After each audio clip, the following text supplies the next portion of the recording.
Hello everyone, welcome back to the channel. If you're here to improve your English while feeling something real in your heart, you're in exactly the right place. Today's story is quiet, slow, and honest. It's about a woman who almost disappeared inside her own life and how she found her way back, one tiny step at a time. Grab something warm to drink, get comfortable, hit that subscribe button, and let's begin. My name is Sarah. I'm 38 years old, and I live in a little town called River Hill. You've probably never heard of it. Just green trees, one main street, a bakery that still smells like cinnamon every morning, and a river that moves so slowly, it looks like it's thinking. Daniel and I got married 15 years ago. Back then, he was gentle. He'd bring home daisies from the gas station just because they reminded him of my laugh. On Sundays, he cooked pasta and danced with me in our tiny kitchen while the sauce bubbled. He'd look at me across the table and say, "You're my home, Sarah." I believed him with every piece of my heart. 2 years later, Noah arrived. Quiet, blue-eyed, always watching the birds like he understood their secrets. 2 years after that came Emma. Loud, singing before she could talk, twirling in circles until she fell down laughing. I left my job at the library to raise them. Daniel worked at the bank. Life felt full. The house was small but bright. Sunlight poured through the windows every morning. We ate dinner together. We walked to the lake on weekends. Daniel held my hand like he was afraid I'd float away if he let go. Then, slowly, the light started to dim. First it was just later nights at the office. Then skipped dinners. Then the phone face down on the table. Then the way he stopped looking at me when he spoke. I'd ask, "Are you okay?" He'd answer, "Fine. Just tired."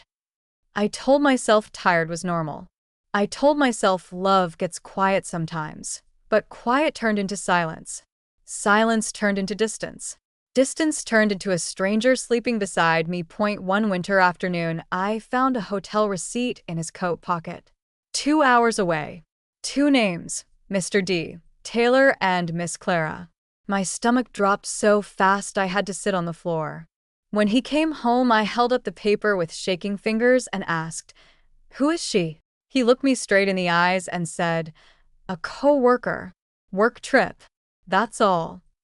I wanted to believe him. Noah was 5. Emma was 3. Breaking our family felt bigger than my pain. I swallowed it. I smiled when it hurt. I cooked dinners he didn't eat. I cried in the shower so the children wouldn't hear. Years went by like that. I became a ghost in my own house. I cleaned, I drove carpool, I packed lunches, I clapped at school plays. But inside I was disappearing. Then one ordinary Tuesday at the grocery store, someone said my name like it still mattered. Sarah? Sarah from high school. Mark. Same kind eyes I remembered from senior English class. He didn't ask the usual, "How are you?" and expect a lie. He just looked at me and said, "You look like you're carrying something heavy. If you ever want to put it down for 5 minutes and talk, I'm around." I didn't cheat. I didn't run away. I just started meeting him once a week for coffee or a walk by the river. We talked about books, about our kids, about the way the leaves sound different every fall. Nothing big. But for the first time in years, someone saw me. I laughed again. I noticed the sky was beautiful. I remembered I was still alive. Of course Daniel found out. One night, he saw a simple text on my phone. "Hope the rain didn't ruin your walk today." Marked, he exploded. Shouted. Accused. Then something shifted. He sat on the edge of the bed at 2 a.m., head in his hands, and whispered, "I did this. I pushed you away." That was the first real conversation we'd had in years. He asked questions he'd stopped asking long ago. He listened to answers he used to ignore. He started coming home early. He cooked spaghetti on Sunday again. He sat with Emma while she practiced piano. He asked Noah about the book he was reading. He looked at me like I was a person again. I didn't trust it at first. My heart had too many scars. Some nights, I still slept facing the wall. Then one winter, I got really sick. Fever. Chest pain. Couldn't breathe. Daniel carried me to the car, drove through the snow like a maniac, and sat beside my hospital bed all night holding my hand. He cried the kind of tears that don't come with words. He kept saying, "Please don't leave me. I'm so sorry. Please." Something cracked open in me that night. Not everything, but enough. We started over. Not like teenagers in love. Like two bruised people choosing to stay. We go on walks now. Slow ones. We talk about small things and sometimes the big painful things. Some nights we just sit on the porch and listen to the river. He still brings me flowers sometimes. Not from the gas station anymore. From the garden we planted together last spring. I still keep a little notebook by my bed. Some nights I write, "Today I felt happy." Some nights I write, "Today it still hurts." Both are true. Both are okay. Emma drew our family the other day. 4 stick figures holding hands under a bright yellow sun. She said, "We look happy now, Mommy." I kissed the top of her head and said, "We're getting there, baby." I don't know if love can ever be exactly what it was in the beginning. Maybe it's not supposed to be. Maybe the second version is quieter, deeper, earned. I still think about Mark sometimes. Not because I want him, because he reminded me I was worth seeing. I'll always be grateful for that. And Daniel? He's learning, slowly, imperfectly, how to see me again. Some days he gets it right.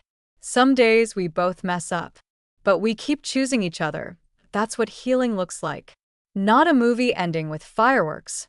Just ordinary mornings where someone makes you tea without being asked. Just someone choosing to stay. If you're watching this and you feel invisible today, if you're smiling on the outside while something inside you is breaking, please hear me. You are not too much. You're not too little. You deserve to be seen. Start by seeing yourself. Be kind to the woman in the mirror. Write her a letter. Take her for a walk.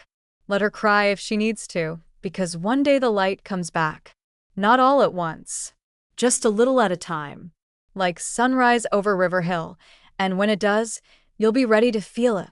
If this story touched even a tiny corner of your heart, do 3 things for me. Like this video. Subscribe and hit the bell so you never miss a story. And comment 1 word, just one, about where you're watching from right now. Because no matter how alone you feel, someone else is out there feeling the same thing, and together, we're not alone. Thank you for letting me share Sarah's story with you. I'll see you in the next one. Until then, be gentle with yourself. You're worth it. Red Heart.